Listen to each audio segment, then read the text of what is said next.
Hey there YouTube, back with another multiplayer quick battle, this time playing up against Bretonnia as the High Elves.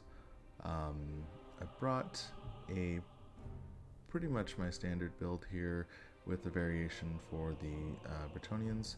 So I've got two Rangers, my double Sun Dragon, three Rangers, sorry, a Spearman unit, two Archers, Eagle Claw Bolt Thrower, and I brought 4 units of Silverin Guard.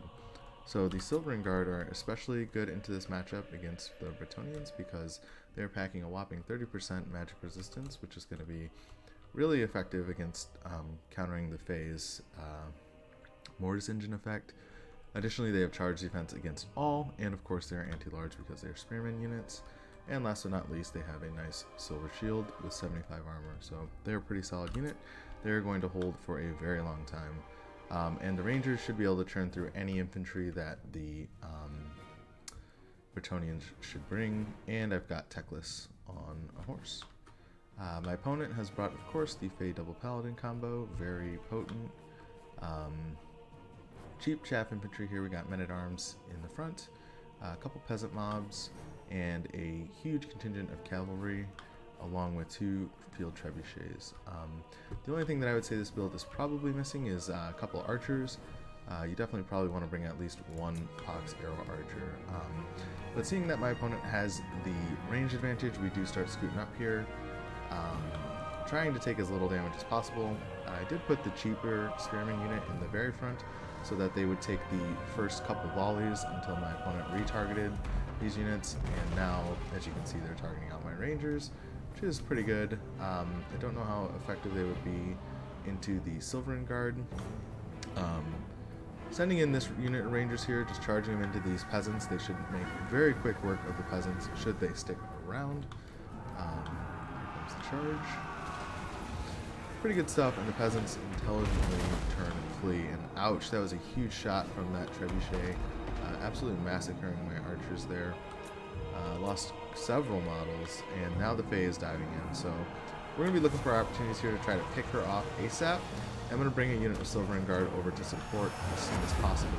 So drop a huge net, get the breath attack going here. Pretty decent damage. It's actually doing quite a bit to my Rangers as well, which is really unfortunate. And then I dive in my other Sun Dragon over here to kind of help support the front line. Chalice of Potion goes down, completely misses my archers, so really lucky on my part to be scooting them up at that point. I think I was expecting an awakening of the wood, so I scooted them up anyway, but it happened to be the slower Chalice of Potions. Given that most of the infantry is engaged, I see an opportunity to maybe take out these trebuchets with my dragons. But since the Fae and the Paladins are diving deeper into the backline, I really need to get my Air Force over here to help take care of this issue. So the Fae draining away at my archers does break them. However, the Silverin Guard should be able to hold really well here, and we actually do get the Fae surrounded, so she's taking tons of damage right now. So I'm bringing in another unit of Rangers that I had in reserve to support, despite the fact that the Paladin's going after my Eagle Claw Bolt Thrower. Not that I don't care about my Eagle Claw Bolt Thrower, it is a pretty significant investment of mine, but I care way more about killing this Fae, so you can definitely, I will trade that Eagle Claw Bolt Thrower for killing the Fae any day of the week. So since we've got the Fae surrounded, I'm bringing in the Dragon to help deliver the finishing blow, and as these archers come back, I do target her out. Dropping another net to make my Dragon's attacks more effective with the Kindle Flame effect. Although it looks like by the time it gets there, it's going to be worn off anyway. Yep. But the Dragon drops down, huge charge, instantly terrifies the Fae. Big chomp, one more should do the trick, and down she goes. So we're 3 minutes into the battle, and we've been able to take out the Fae. Really great work to my Silverin Guard there, just absolutely stomping her out. And now all we have left to do is finish off the Paladins, and that will take care of the leadership. Unfortunately, due to my micro on the other side of the battle, I do unfortunately let my Dragon get shattered over on this side, which is really unfortunate. Really should have kept him up in the air while I was focusing on the Fae. Because yeah, that cavalry just absolutely mobbed him and completely wiped his HP. So now the Paladins, just trying to finish off my backline. They do break the Eagle Claw Bolt Thrower, and now they're going to turn their attention to Techless. So I did see an opportunity to maybe get a breath attack over there, but keeping Techless safe is way more important. So I drop another net here. That's 3 nets, I think, so far this battle. So Probably could just bring net next time. But we're getting this round now on the Paladin, so we're gonna do the rinse and repeat and get our surround, dive the dragon in, get a huge charge maybe. Oh, misses the attack, unfortunate stuff. But lands one after landing, so no big deal. In the meantime, the cavalry is absolutely sweeping through my archers, but we're laser focused here on taking out these paladins. And the sooner the better, because the artillery has now targeted our blob here. So if we can get these paladins taken out and spread our units back out, the quicker the better. I do at the same time see a big blob of his cavalry, so I'm going to be dropping in some artillery shots. Probably should switch it to single shot there. And we are able to shatter one of the paladins and break the other. So that's really good stuff. We can let that paladin run off the field. We don't have to worry about him anymore. And the balance of power being dead even right now, we got a lot of work to do. Unfortunately, just taking out the paladins was not enough. And in fact, actually, the balance of power is shifting in my opponent's favor. As some of my units, a significant portion of my units, I should say, are now routing. Do get my Sun Dragon up in the air, though. I don't want to make the same mistake as I did last time. And the Knights of Lionhearted do charge in. So we're going to drop yet another net and get our breath attack going here. Absolutely massacring the Knights of the Lionhearted here, Regiment Renown unit. And I'm going to drop the Sun Dragon in as well to get the full terror out. So now we're landing completely free hits on them as long as they're netted. And we do get another terror out here on the Knights of the Realm as well. Unfortunately, that Paladin does come back, but at least Teclis is safe. So that's a fair trade in my book. Lots of units coming back from the outskirts of the battle, which is the unfortunate aspect of my particular build. Don't really have much mobility to chase units off, so we're relying entirely on just repeatedly terror routing these units and hoping that they shatter. The Rangers are pretty quick with I think like 40 speed there, so they can they can do their fair share of chasing themselves, but they will never be able to chase cavalry off the field. So now that everything's been finally cleaned up here in the center for the most part, we haven't really stabilized because we really lost like both of our archers pretty much and our Eagle Claw, but it's safe enough now. Nothing to protect, so I can target out those trebuchets finally. But unfortunately, my opponent does see what I'm doing, knows what I'm up to, and moves the Paladin and the Knights of Lionhearted there to kind of protect those trebuchets. I was going to use Teclis to chase off these Knights Errant finally, because he's the most mobile unit I have besides the Dragon. However, they do recover and come back from their route, so I pull Teclis back to the center. Repositioning the Silverin Guard to kind of protect the flank here, and hopefully keep these Knights at bay while my archers get repositioned to shoot into these cavalry units. I do spot a contingent of the Bretonnians kind of hiding in the forest here, just kind of recovering. So I do drop the Sun Dragon in to try to get a terror out going. Of course, we instantly terror out both of them. And now I spy yet another opportunity to get a nice net breath, the final net breath, hopefully, to rule them all. We drop the net and start scooting the dragon over. And this is basically free real estate right here. So let's see if we can't bake this Paladin.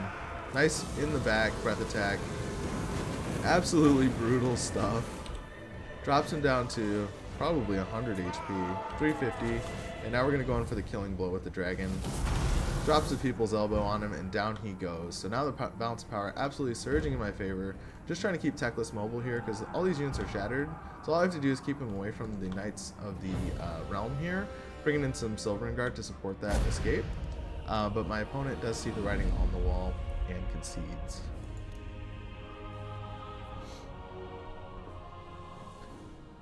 So really good stuff from the Silverin Guard here. I don't know if my opponent was not expecting them to be so efficient at taking out the Fae, but definitely diving her in there in the beginning was a big mistake on his part.